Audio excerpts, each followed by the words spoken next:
In the year 1219, a small band of Crusaders led by the knight Godfrey de Montfort found themselves cut off from the main forces after a failed siege of Damietta.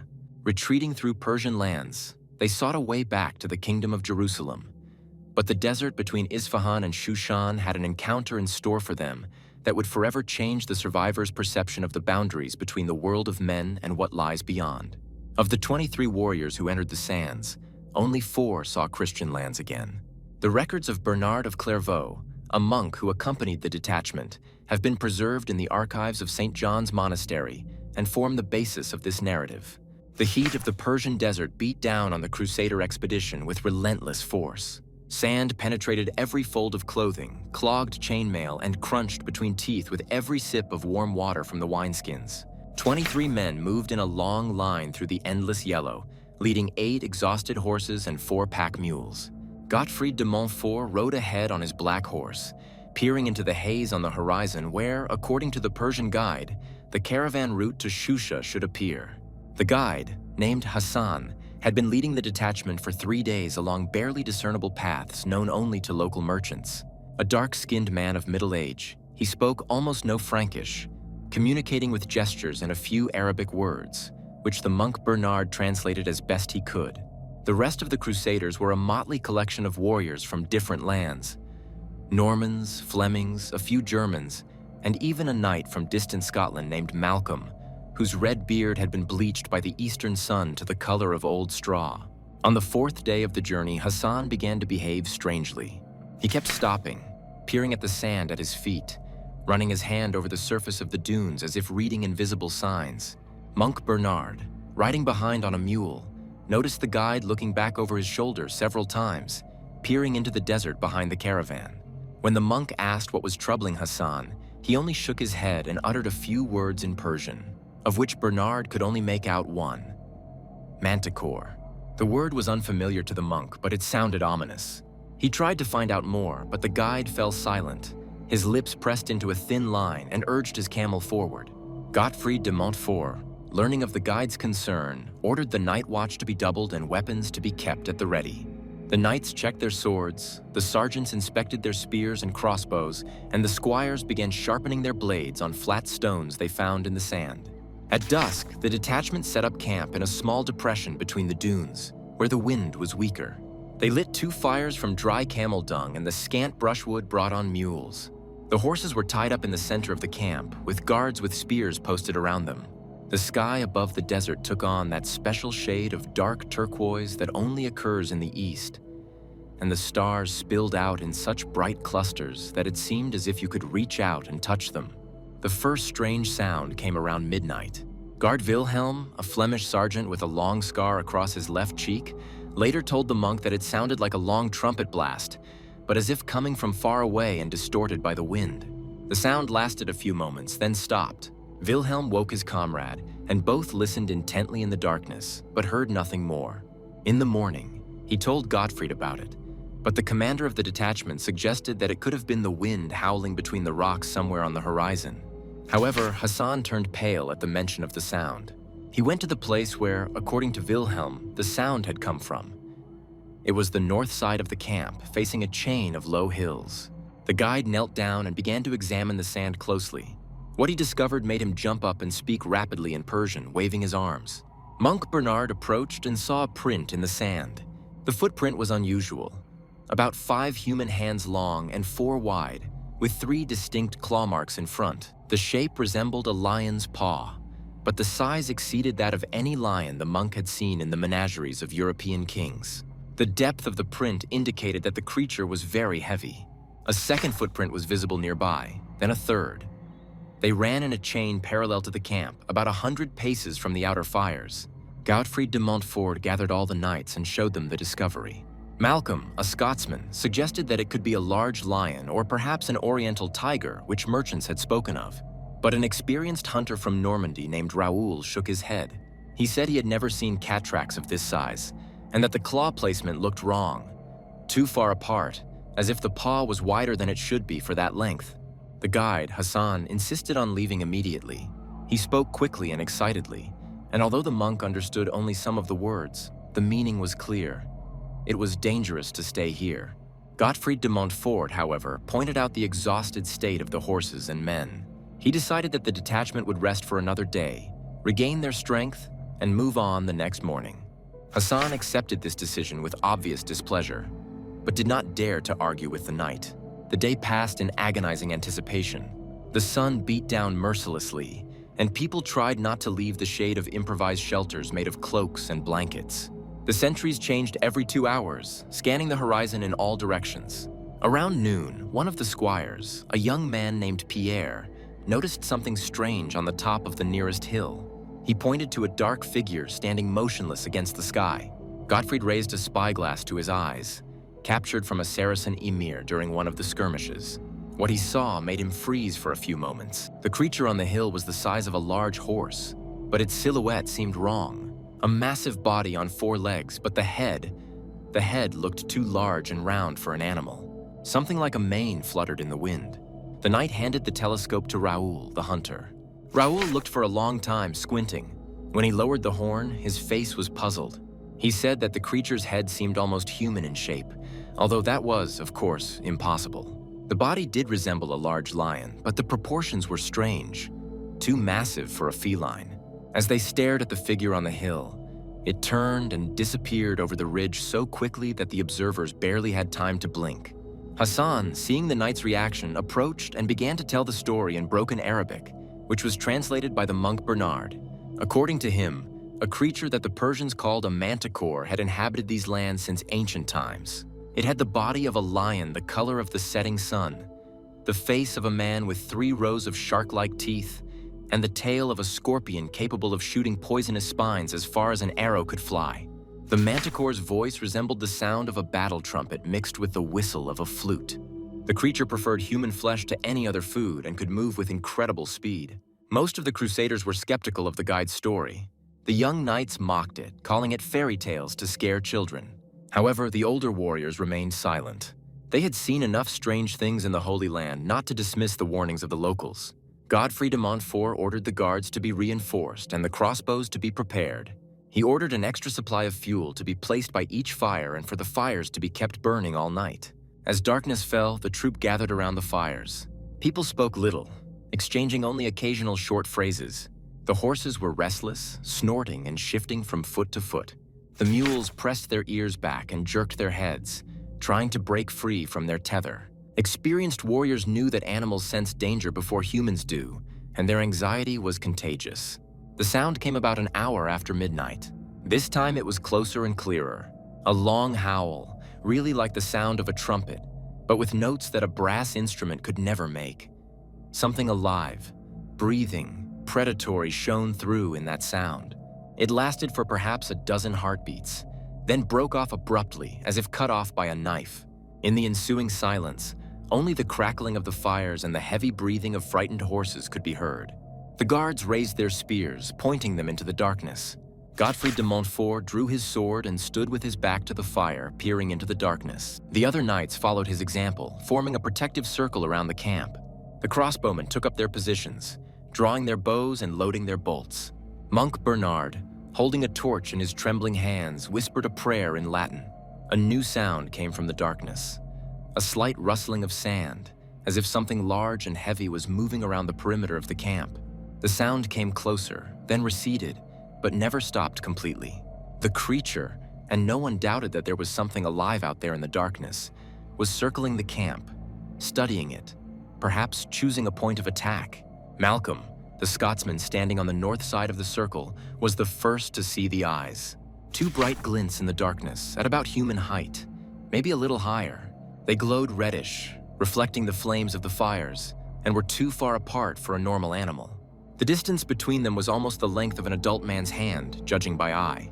Malcolm pointed his sword at them, and everyone turned in that direction. The eyes moved smoothly, in an arc, neither approaching nor receding, maintaining a constant distance of about 50 paces from the edge of the camp. Then they stopped. In the light of the torches and bonfires, a vague silhouette could be made out. A massive body, too large for a lion, a strange head shape, and something long and writhing behind it. A tail. It rose above the creature's back, curving like the tail of a scorpion preparing to sting. Godfrey de Montfort gave the order to the crossbowmen. 3 of them fired almost simultaneously, aiming at the dark mass. The bolts whistled through the night, but the creature reacted with incredible speed. It darted to the side, and all 3 bolts sank into the sand where its head had been a moment before. The speed of movement was astonishing. Something the size of a horse moved like a cat, lightning fast and silent. For a second, the creature disappeared from view. Then that same sound rang out, long, trumpet-like, but with flute-like trills that made it almost musical, if not for the chilling threat in every note. The sound now came from the other side of the camp, to the east. The creature had moved 100 paces in a few moments. The people in the camp turned around, trying to follow the source of the sound. Then something happened that made even the bravest warriors retreat to the fires. A sharp, short whistle came from the darkness, and something whistled over the heads of the Crusaders.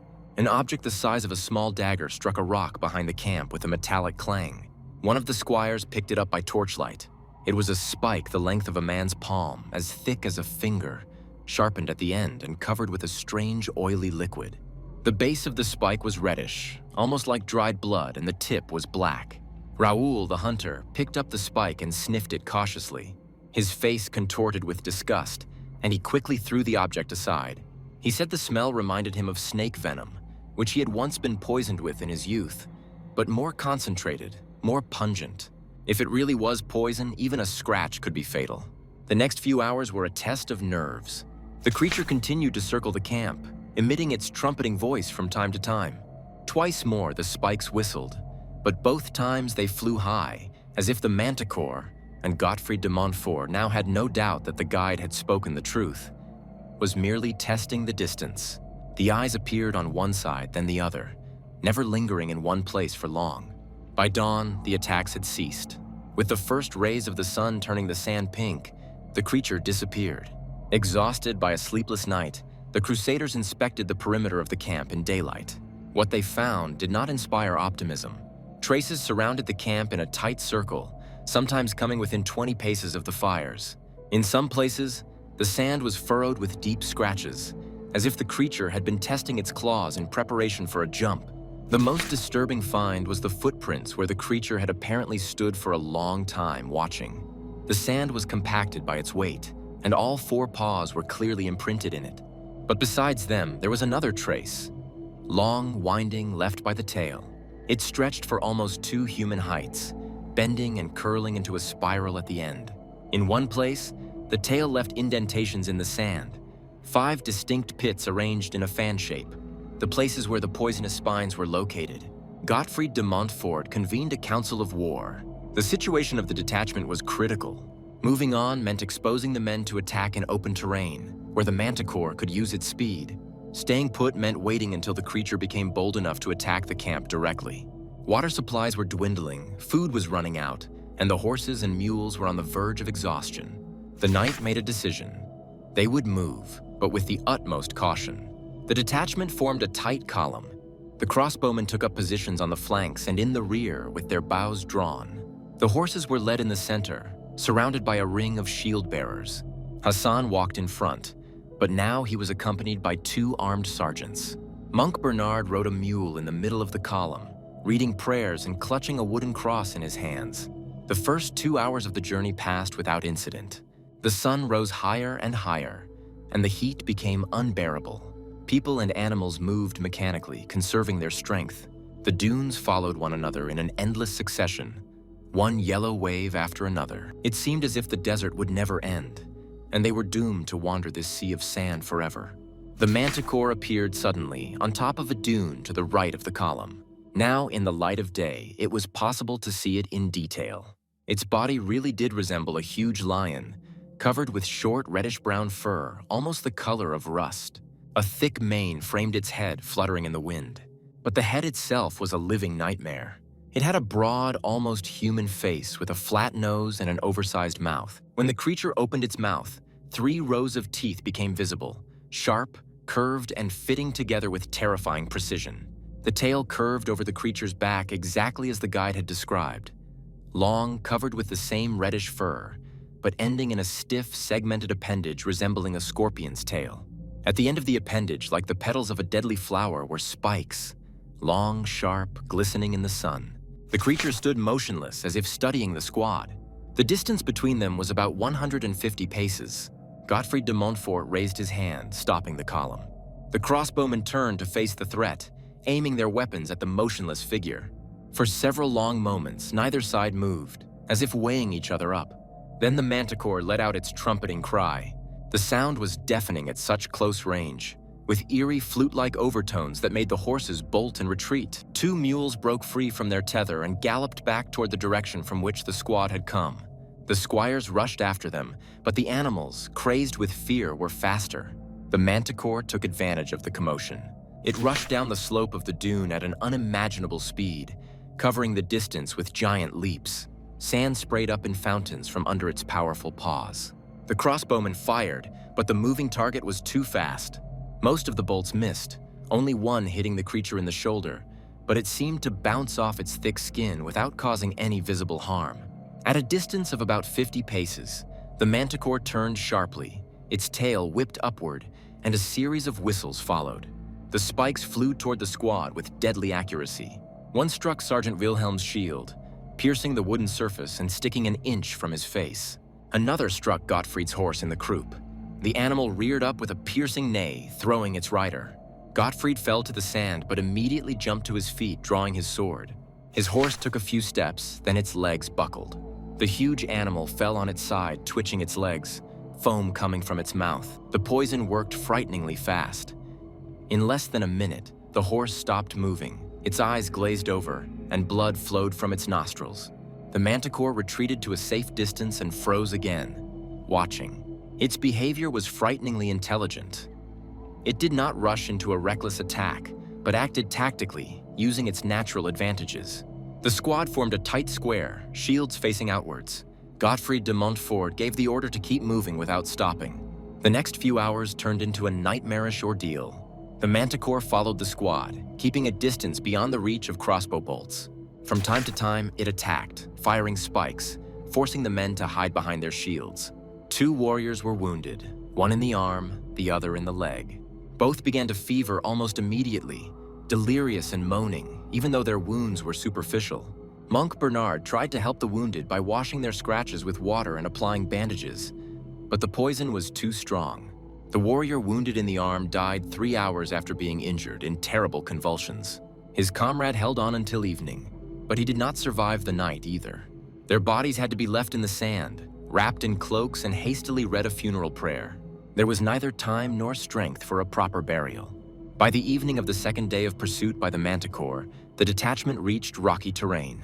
The sand dunes gave way to a scattering of boulders and low cliffs, the remains of an ancient riverbed that had long since dried up. Godfrey de Montfort saw an opportunity and ordered the camp to be set up among the rocks, where it was possible to organize the best defense. The men settled in a narrow passage between 2 high rocks, blocking the entrances with rubble and posting sentries on the heights. The Manticore appeared at nightfall.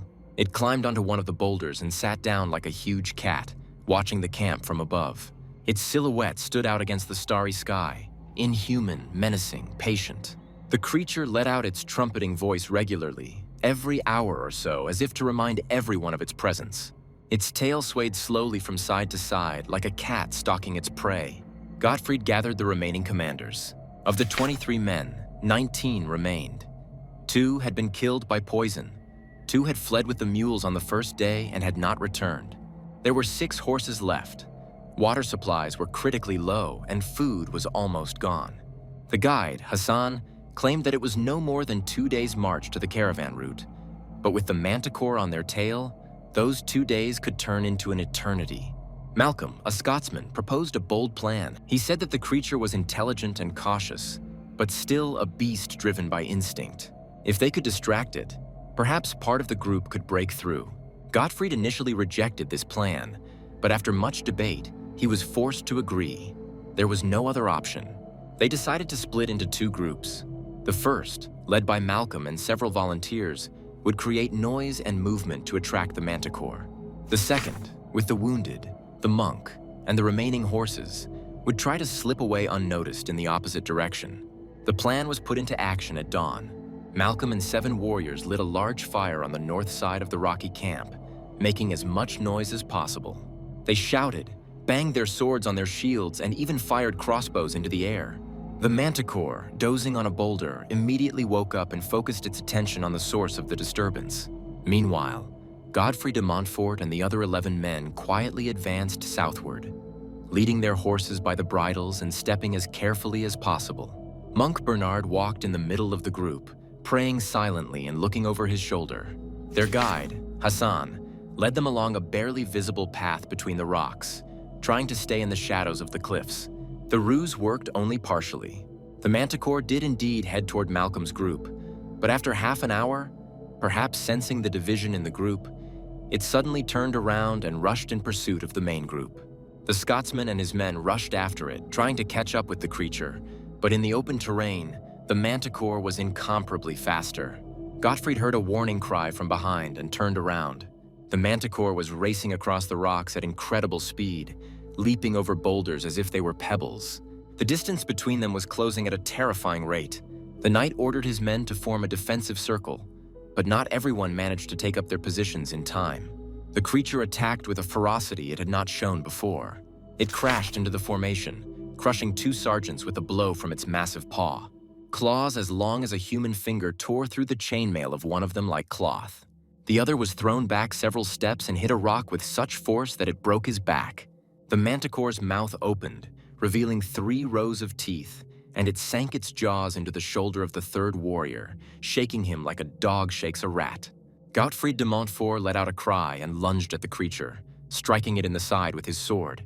The blade found its target, sinking into the flesh beneath the red fur. The Manticore roared, a sound that was a terrifying mixture of a lion's roar and a human scream of pain. It threw the wounded warrior aside and turned toward the knight. Its tail whipped forward with a hiss, and a spike flew an inch from Godfrey's face, cutting off a strand of his hair. The other Crusaders attacked, using their spears to keep the beast at a distance. One of the Norman knights managed to drive his spear deep into the Manticore's side. The creature roared again, but its fury seemed only to give it strength. It grabbed the spear shaft with its teeth and broke it like a dry branch. Then it leaped at the knight, knocking him off his feet with its weight. Monk Bernard, standing behind the combatants, saw the Manticore's tail rise high. Intuition made him shout a warning.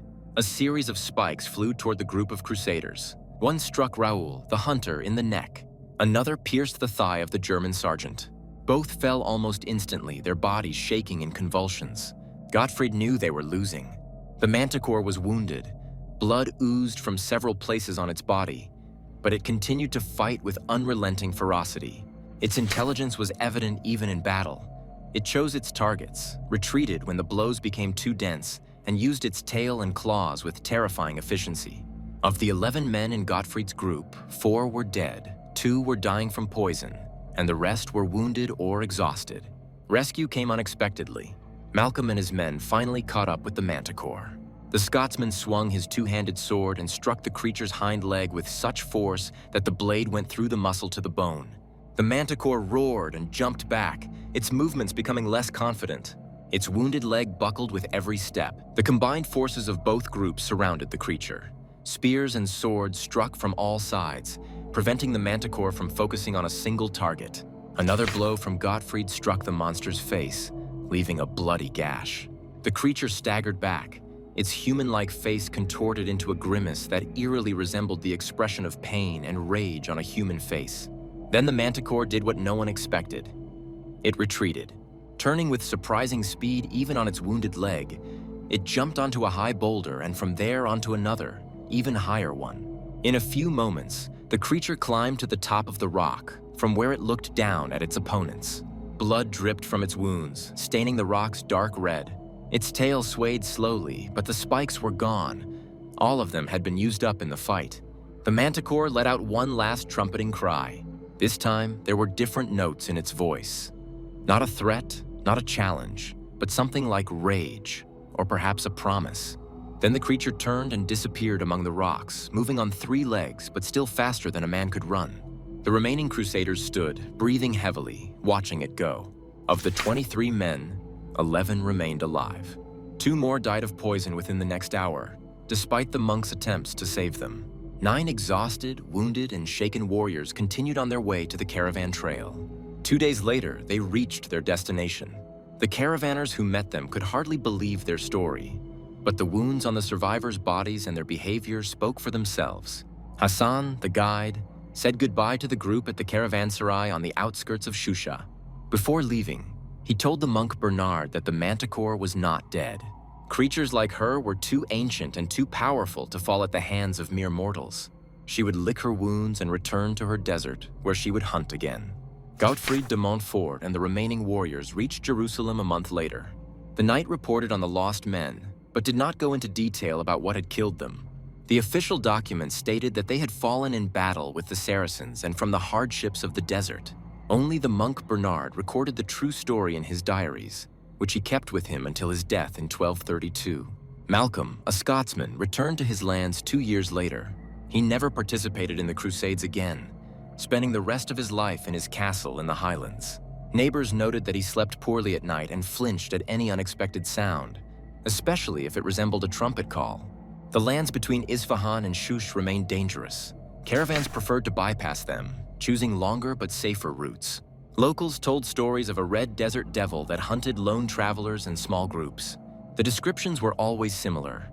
A creature the size of a bull, with a human face, a tail full of poison, and a voice that froze the blood in your veins. Several decades after the events described above, a Persian scholar named Zakaria al-Qazwini included a description of the Manticore in his work on the wonders of creation. He collected evidence from merchants, hunters, and travelers, creating the most complete description of the creature known at the time. His work was translated into Latin and other languages, spreading knowledge of the Manticore throughout the known world. Godfrey de Montfort lived for another 20 years after that fateful encounter. He participated in several other campaigns and showed bravery in many battles, but he never returned to Persian lands. Before his death, confessing to a priest, he said that of all the enemies he had fought, Saracens, Turks, bandits, only one haunted him in his nightmares. A red creature with a human face, staring at him from the top of a cliff, its body bleeding, but its eyes full of cold, inhuman rage. Monk Bernard ended his notes with the following words. He wrote that the world is full of mysteries that are beyond human understanding. There are places where the line between the known and the unknown becomes thin, where creatures from legends take on flesh and blood. The deserts of Persia are one such place. He warned future travelers to be cautious, to listen to the advice of the locals, and to remember that man is not the pinnacle of creation, but only one of many creatures inhabiting this strange and dangerous world. The monk's manuscript was kept in the library of St. John's Monastery for over 300 years, until it was discovered by an Italian researcher in the 16th century. Copies were made and sent to various scientific centers in Europe, where they sparked heated debates about the nature of the Manticore. Skeptics declared the story to be a fabrication, the product of the imagination of frightened people who saw an ordinary lion in the dark and attributed supernatural properties to it. But those who had traveled in the East, who had heard similar stories from Persian caravanners, Arab traders, and local hunters, were not so sure of their skepticism. There were too many coincidences, too many similar descriptions from different sources, separated by time and distance. The Manticore remained a mystery, something that did not fit into the usual framework, but whose existence was impossible to deny given the amount of evidence. Nowadays, the lands between Isfahan and Shushan remain sparsely populated. Modern travelers crossing these territories sometimes report strange findings. Huge footprints in the sand unlike any known animal, bones with unusual teeth marks, scratches on rocks too deep and too high for any local predator. The elders in the villages still tell stories about a red beast that appears once every few generations. They advise against going into the desert alone, camping far from settlements, and keeping a fire burning all night. Young people laugh at these warnings, calling them the superstitions of old people. But sometimes, on quiet nights, when the wind dies down and the desert falls silent in anticipation, a distant sound can be heard. It is a long, trumpet-like sound, but with flute-like trills that make the blood run cold. A sound that belongs to no known animal, a sound that echoes through the centuries, reminding us that there are things that exist on the edge of human understanding, in places where the ancient world has not yet completely given way to the modern. And somewhere in the rocky areas between the ancient Persian cities, in caves and crevices inaccessible to the casual glance, something may still live. Something with the body of a lion and the face of a man, with a tail full of deadly poison and a voice that echoes across the desert. something that remembers the taste of human flesh and patiently awaits its next encounter. The story of the Manticore remains open, its ending unwritten. Legend or reality, each person decides for themselves, but the few who have encountered the inexplicable in remote corners of the world know the truth. The world is bigger and stranger than we think, and there is still room in it for secrets that are better left untouched. The desert keeps its secrets, and some of them, perhaps, should never be revealed.